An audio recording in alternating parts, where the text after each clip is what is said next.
Hi, my name is Ellen, and I'm a breath coach, MBSR certified teacher, and the owner of Stressless Studio and Training. I offer mind body practices to help people recover from long COVID and CFS. I have recently recovered myself, and so I'm trying to help other people as well. Today, I want to talk about how what things can be beneficial during a flare up or a dip, which is inevitable in recovery from these conditions. And I prefer not to call them crashes because I feel like that sends messages of danger to the brain that's just not necessary. It's the brain, in fact, when it gets those messages, might want to send out more signals of symptoms just to protect the body. So I find it much more neutral just to call them dips or flare-ups, and of course that's natural when we are recovering. So I did a lot of things during my recovery when the flare-ups came around that were not helpful.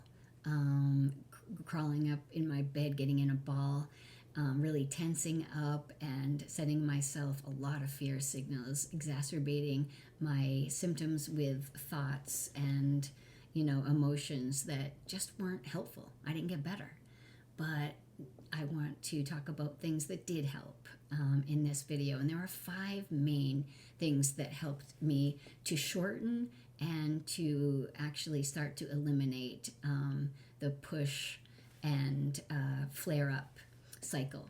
So the first thing was just getting myself into a place of safety when I am in a flare-up. When when you're feeling like you are completely not able to do anything, your body isn't shut down, it's just best to really surrender to it.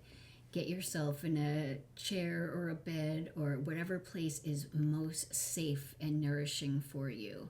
And that could look like putting warm blankets on you, or some people even like cold packs because that feels better on their muscles. But just getting yourself maybe an eye mask or a weighted stuffed animal or blanket, anything that just sends the body signals of safety that you're okay, that you're going to be held during this time. So it's like wrapping a big hug around a person so that they feel safe and okay to experience whatever is going on.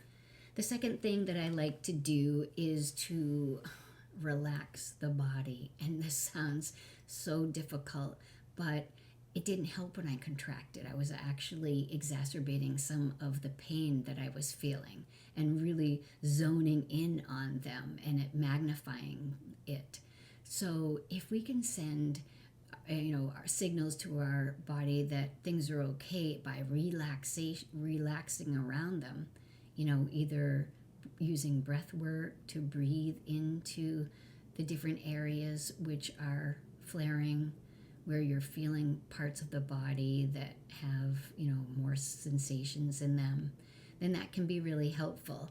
Or you could listen to a yoga nidra and just anything that gets you calm music, beautiful music that's your favorite, anything that is distracting to your mind so you're not having negative thoughts but nourishing to the body. And music is one of the most nourishing things we can do. So some people like listening to Himalayan singing bowls or binaural beats, anything that can help them get into a state of rest and digest and calm the body a little bit so that we can work through this.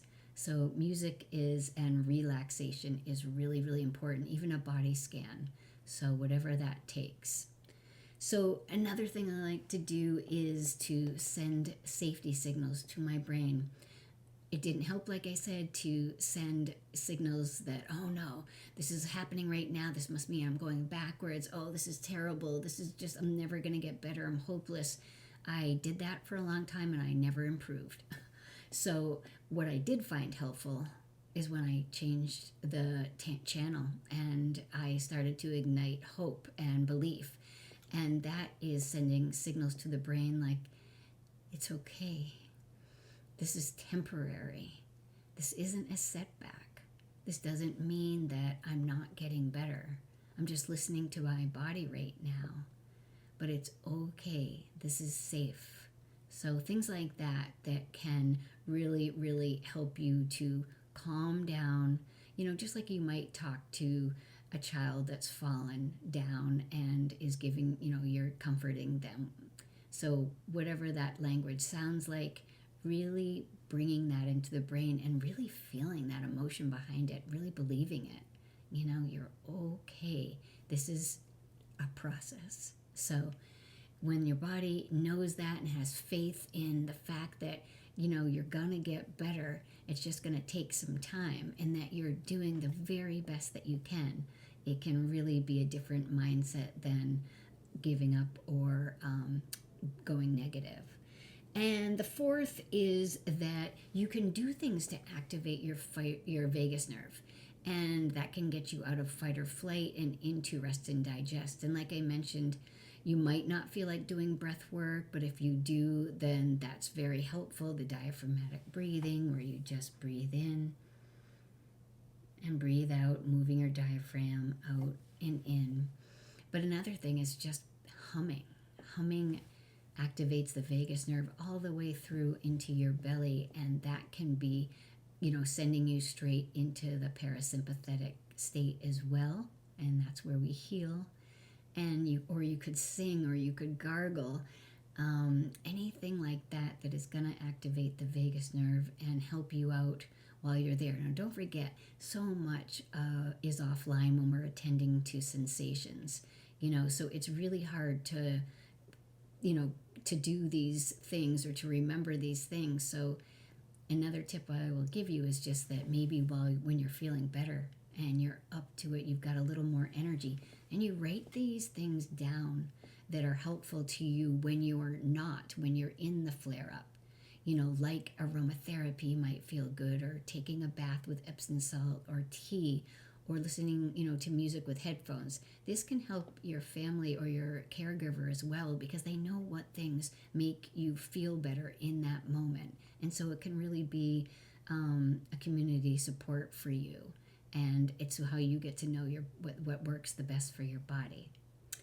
And so the last thing that I would do, and that helped in shortening these flare-ups, was to have compassion. And it wasn't easy at first, because my mind wanted to be filled with self-critical thoughts of, what did I do to make this happen? Oh, I must not be, doing this right. Or I had a lot of pressure that I wanted to get better faster. And of course, who wouldn't? But all of that, again, sends the wrong message to the brain. That sends messages of danger or threat, and that's not going to help. So compassion is really something that feels nurturing and safe in the body, and it can just make you feel better. So putting a hand on your heart is supposed to be the same as getting a hug, scientists say. So just saying, I'm doing the best I can right now. That, again, this is a process that's going to take a little bit of time, but that it's a challenge, and it's not easy at all. But it's one that, we have the strength for, the patience, the resilience, and just honoring the fact that it's really hard, and, taking off any sort of judgment on ourselves or how we're doing, and just saying the basics that this is not easy right now, but, you're gonna get through, and you can have that and hold that belief in your heart. Same with if there's any other symptoms in the body. If it's a migraine, you can just kind of rub it, and so that your body knows that that's safe, and it knows that it's being heard, that you are allowing it, but you're also noticing it, and you're just basically meeting yourself where you are, what you need right now in this present moment, because all that you can really attend to is your immediate needs.